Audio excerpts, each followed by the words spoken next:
Hi friends, welcome back to my channel. ನಾನು ಈ ಒಂದು ವಿಡಿಯೋದಲ್ಲಿ ರಿಸರ್ಚ್ ಆಪ್ಟಿಟ್ಯೂಡ್ ಬಗ್ಗೆ ಡಿಸ್ಕಷನ್ ಮಾಡ್ತಾ ಇದ್ದೇನೆ.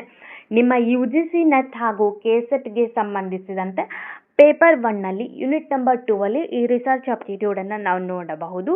ಸೊ ಈ ಒಂದು ವಿಡಿಯೋದಲ್ಲಿ ರಿಸರ್ಚ್ ಅಂದರೆ ಏನು, ಹಾಗೆ ಅದರ ಕ್ಯಾರೆಕ್ಟರಿಸ್ಟಿಕ್ಸ್ಗಳನ್ನು ನಾವು ಡಿಸ್ಕಷನ್ ಮಾಡೋಣ. ಸೊ ಫಸ್ಟು ರಿಸರ್ಚ್ ಅಂದರೆ ಏನು ಅಂತ ಅದರ ಮೀನಿಂಗನ್ನು ತಿಳ್ಕೊಂಡು ನೆಕ್ಸ್ಟ್ ಕ್ಯಾರೆಕ್ಟರಿಸ್ಟಿಕ್ಸ್ಗಳಿಗೆ ಮೂವ್ ಆನ್ ಆಗೋಣ. ರಿಸರ್ಚ್ ಅಂದರೆ ಸಂಶೋಧನೆ ಅಂತ ಅರ್ಥ.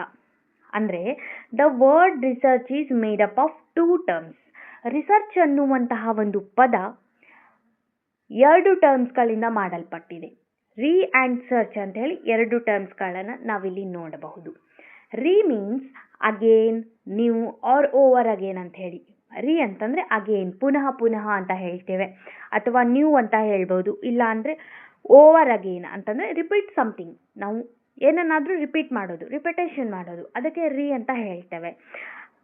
ಹಾಗೆ search means find out something R examine closely. ಏನನ್ನಾದರೂ ಹುಡುಕಾಟ ಮಾಡೋದು ಅಥವಾ ಆಲ್ರೆಡಿ ಗೊತ್ತಿರೋದನ್ನು ನಾವು ಡೀಪ್ ಆಗಿ, ಕ್ಲೋಸ್ ಆಗಿ ಎಕ್ಸಾಮೈನ್ ಮಾಡೋದಕ್ಕೆ ಸರ್ಚ್ ಅಂತ ಹೇಳ್ತೇವೆ. ಸೊ ರಿಸರ್ಚ್ ಅಂದರೆ research is systematic and scientific investigation. ಇದು ರಿಸರ್ಚ್ ಅನ್ನುವಂಥದ್ದು ಒಂದು ಸಿಸ್ಟಮ್ಯಾಟಿಕ್ ಪ್ರೊಸೆಸ್ಸಲ್ಲಿ, ಒಂದು ಆರ್ಡರಲ್ಲಿ ನಡೆಯುವಂತಹ ಒಂದು ಪ್ರೊಸೀಜರ್.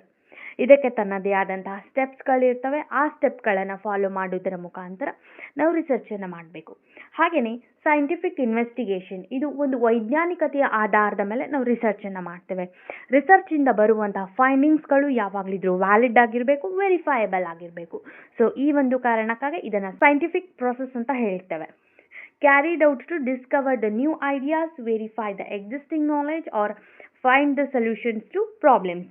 ನಾವು ರಿಸರ್ಚನ್ನು ಯಾಕೆ ಮಾಡ್ತೇವೆ ಅಂದರೆ ಹೊಸ ಹೊಸ ಐಡಿಯಾಸ್ಗಳನ್ನು ಡಿಸ್ಕವರಿ ಮಾಡೋಕ್ಕೆ, ಹಾಗೆಯೇ ವೆರಿಫೈ ಎಕ್ಸಿಸ್ಟಿಂಗ್ ನಾಲೆಜ್. ಇವಾಗ ಆಲ್ರೆಡಿ ನಮಗೆ ಗೊತ್ತಿರುವಂತಹ ಒಂದು ನಾಲೆಜನ್ನು ನಾವು ವೆರಿಫಿಕೇಷನ್ ಮಾಡ್ಕೊಳ್ಬೇಕು. ಅದು ಅಕ್ಯುರೇಟ್ ಆಗಿದೆಯಾ ಅಥವಾ ಇಲ್ವಾ, ರಿಯಲೈಬಲ್ ಆಗಿದೆಯಾ ಅಥವಾ ಇಲ್ವಾ ಅನ್ನೋದನ್ನು ವೆರಿಫೈ ಮಾಡ್ಕೊಳ್ಳೋಕೆ. ಹಾಗೆಯೇ ಪ್ರಾಬ್ಲಮ್ಸ್ಗಳಿಗೆ ಸೊಲ್ಯೂಷನನ್ನು ಕೂಡ ಕಂಡುಹಿಡಿಯೋಕೆ ನಾವು ಈ ರಿಸರ್ಚನ್ನು ಮಾಡ್ತೇವೆ. ಯಾವ ರೀತಿ ಅಂದರೆ by collecting, analysing and interpreting the data.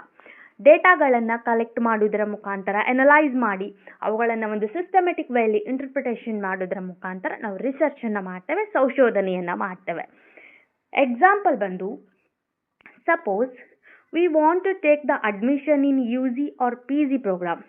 ನಾವೇನಾದರೂ UG ಅಥವಾ PGಗೆ ನಾವು ಅಡ್ಮಿಷನ್ ಮಾಡ್ತಾ ಇದ್ದೀವಿ ಅಂದರೆ ಸಡನ್ನಾಗಿ ಹೋಗಿ ಸಿಕ್ಕಲ್ಲಿ ಅಡ್ಮಿಷನ್ ತಗೊಳ್ಳೋದಿಲ್ಲ. ಅದಕ್ಕಿಂತ ಮುಂಚೆ ಸ್ವಲ್ಪ ಸ್ಟಡಿ ಮಾಡ್ತೇವೆ. ಏನು ಅಂದರೆ before admission we gather the information about college, fees structure, university, location, distance et cetera. ಈ ರೀತಿ ಬೇರೆ ಬೇರೆ ಆದಂತಹ ಕೆಲವೊಂದಿಷ್ಟು ಇನ್ಫಾರ್ಮೇಷನ್ಗಳನ್ನು ನಾವು ಕಲೆಕ್ಟ್ ಮಾಡ್ಕೊಳ್ತೇವೆ. ಯಾವ ಕಾಲೇಜನ್ನು ಸೆಲೆಕ್ಟ್ ಮಾಡ್ಕೊಳ್ಬೇಕು, ಫೀಸ್ ಸ್ಟ್ರಕ್ಚರ್ ನಮಗೆ ಅಫೋರ್ಡೆಬಲ್ ಆಗ್ತಾ ಇದೆಯಾ ಅಥವಾ ಇಲ್ವಾ, ಯಾವ ಒಂದು ಯೂನಿವರ್ಸಿಟಿಯನ್ನು ನಾವು ಸೆಲೆಕ್ಟ್ ಮಾಡ್ಕೊಳ್ಬೇಕು, ಲೊಕೇಶನ್ ಎಲ್ಲಿದೆ, ಹಾಗೆಯೇ ಡಿಸ್ಟೆನ್ಸು ನಮಗೆ ಈಸಿಯಾಗಿ ಟೈಮ್ ಅಲ್ಲಿ ಕರೆಕ್ಟಾಗಿ ಇನ್ ಟೈಮ್ಗೆ ಕಾಲೇಜ್ ರೀಚ್ ಆಗೋಕ್ಕಾಗುತ್ತಾ ಇಲ್ವಾ. ಈ ರೀತಿ ಬೇರೆ ಬೇರೆ ಫ್ಯಾಕ್ಟರ್ಸ್ಗಳ ಮೇಲೆ ನಾವು ಇನ್ಫಾರ್ಮೇಷನನ್ನು ಗ್ಯಾದರ್ ಮಾಡ್ಕೊಳ್ತೀವಿ. ಇದನ್ನೇ ನಾವು ರಿಸರ್ಚ್ ಅಂತ ಹೇಳ್ತೇವೆ. ಸೊ ಇದಾದಮೇಲೆ ಕ್ಯಾರೆಕ್ಟರಿಸ್ಟಿಕ್ಸ್ಗಳನ್ನು ಡಿಸ್ಕಷನ್ ಮಾಡ್ತಾ ಹೋಗೋಣ. ಅದರಲ್ಲಿ ಫಸ್ಟ್ ಬಂದು systematic process.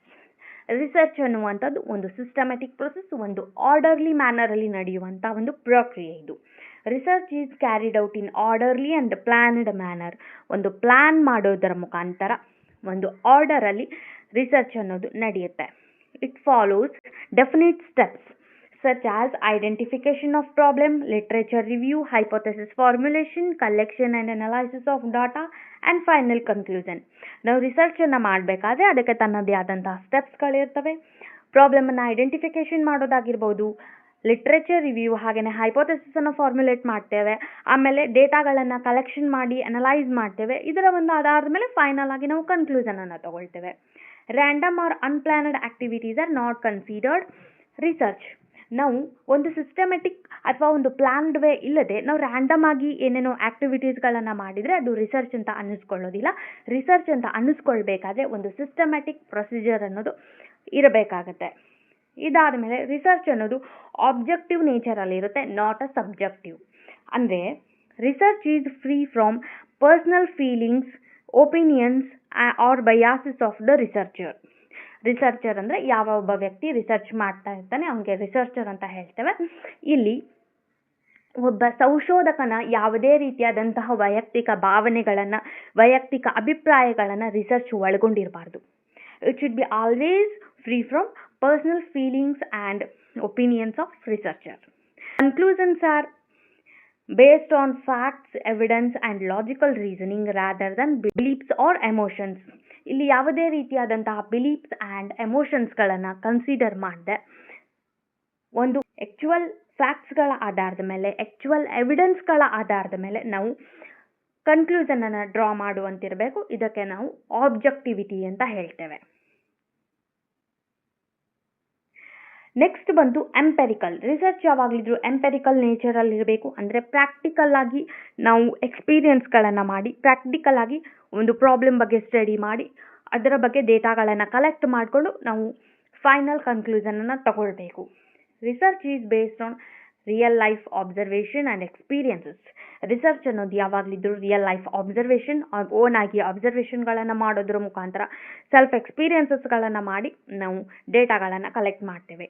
Datas are collected through experiments, surveys, interviews or observations. ಇಲ್ಲಿ ನಾವು ಯಾವ ರೀತಿ ಡೇಟಾಗಳನ್ನ ಕಲೆಕ್ಟ್ ಮಾಡ್ತೀವಿ ಅಂದರೆ ಎಕ್ಸ್ಪೀರಿಮೆಂಟ್ಸ್ಗಳನ್ನು ಮಾಡಿ, ಇಲ್ಲ ಒಂದು ಪಾಪ್ಯುಲೇಷನನ್ನು ಸರ್ವೆ ಮಾಡೋದ್ರ ಮುಖಾಂತರ, ಇಂಟರ್ವ್ಯೂಗಳನ್ನು ತಗೊಳ್ಳೋದ್ರ ಮುಖಾಂತರ, ಈ ರೀತಿ ಮಾಡಿ ಬೇರೆ ಬೇರೆ ವಿಧಾನಗಳಿಂದ ಡೇಟಾಗಳನ್ನು ಕಲೆಕ್ಟ್ ಮಾಡ್ತೇವೆ.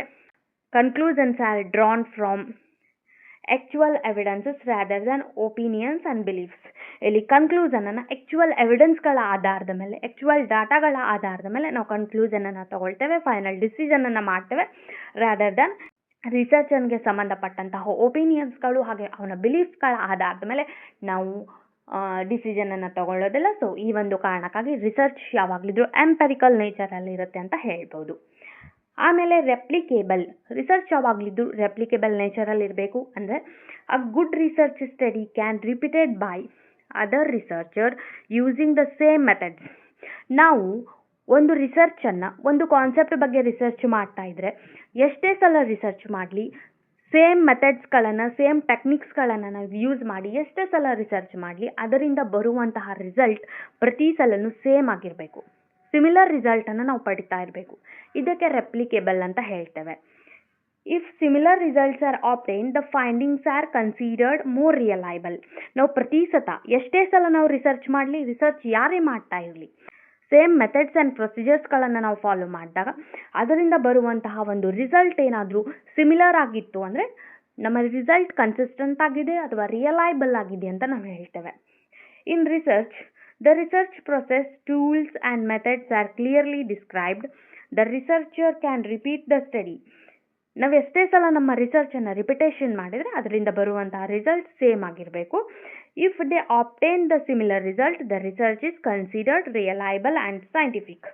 ನಾವೇನಾದರೂ ಪ್ರತಿ ಸಲ ರಿಸರ್ಚ್ ಮಾಡಿದಾಗ ಅದರಿಂದ ನಮಗೆ ರಿಸಲ್ಟ್ಗಳಲ್ಲಿ ಸಿಮಿಲಾರಿಟಿ ಇತ್ತು ಅಂದರೆ ಆ ಒಂದು ರಿಸಲ್ಟ್ ರಿಯಲೈಬಲ್ ಆಗಿದೆ ಅಥವಾ ಸೈಂಟಿಫಿಕ್ ಆಗಿದೆ ಅಂತ ಹೇಳ್ತೇವೆ.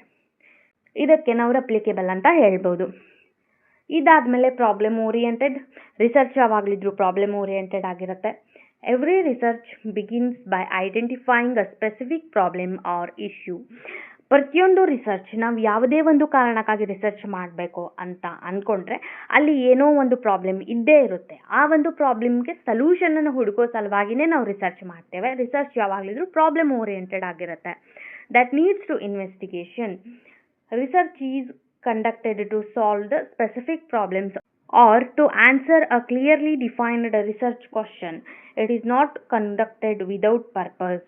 ನಾವು ರಿಸರ್ಚನ್ನು ಮಾಡ್ತಾ ಇದ್ದೀವಿ ಅಂದರೆ ಅದಕ್ಕೆ ಒಂದು ಪರ್ಪಸ್ ಇರುತ್ತೆ. ಆ ಒಂದು ಪರ್ಪಸನ್ನು, ಆ ಪರ್ಪಸ್ಗೆ ಸೊಲ್ಯೂಷನನ್ನು ಹುಡುಕೋ ಸಲುವಾಗಿ ನಾವು ರಿಸರ್ಚನ್ನು ಮಾಡ್ತೇವೆ.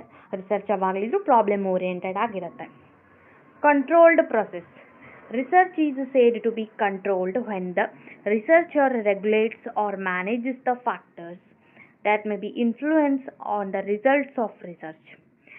So the true effect of the main variable can be studied accurately. ನಾವು ರಿಸರ್ಚ್ ಮಾಡ್ತಾ ಇರಬೇಕಾದ್ರೆ ಬರುವಂತಹ ಎಲ್ಲ ವೇರಿಯೇಬಲ್ಸ್ಗಳನ್ನು ರಿಸರ್ಚರ್ ಇದ್ದಂಥವನು ನಮ್ಮ ಸ್ಟಡಿಗಳಲ್ಲಿ ಇನ್ಕ್ಲೂಡ್ ಮಾಡಿದರೆ ಅದರಿಂದ ಬರುವಂತಹ ಒಂದು ರಿಸಲ್ಟಲ್ಲಿ ಮಿಸ್ಲೀಡ್ ಆಗುವಂತಹ ಸಾಧ್ಯತೆ ಇರುತ್ತೆ. ಸೊ ಈ ಒಂದು ಕಾರಣಕ್ಕಾಗಿ ನಾವು ಎಕ್ಸಾಕ್ಟ್ ಅಕ್ಯುರೇಟ್ ವ್ಯಾಲ್ಯೂವನ್ನು, ಅಕ್ಯುರೇಟ್ ರಿಸಲ್ಟನ್ನು ನಮ್ಮ ರಿಸರ್ಚಿಂದ ನಾವು ಪಡೆದುಕೊಳ್ಬೇಕಾದ್ರೆ ಕೆಲವೊಂದಿಷ್ಟು ವೇರಿಯಬಲ್ಸ್ಗಳನ್ನು ಕಾನ್ಸ್ಟೆಂಟ್ ಇಡಬೇಕಾಗುತ್ತೆ, ಕೆಲವೊಂದಿಷ್ಟು ವೇರಿಯಬಲ್ಸ್ಗಳನ್ನು ಕಾನ್ಸಂಟ್ರೇಷನ್ ಮಾಡಿ ಅವುಗಳನ್ನು ಮಾತ್ರ ಚೇಂಜ್ ಮಾಡಿ ನಾವು ಸ್ಟಡಿ ಮಾಡಬೇಕಾಗುತ್ತೆ. ಸೊ ಈ ಒಂದು ಕಾರಣಕ್ಕಾಗಿ ಇದನ್ನು ಕಂಟ್ರೋಲ್ಡ್ ಪ್ರೊಸೆಸ್ ಅಂತ ಹೇಳ್ತೇವೆ.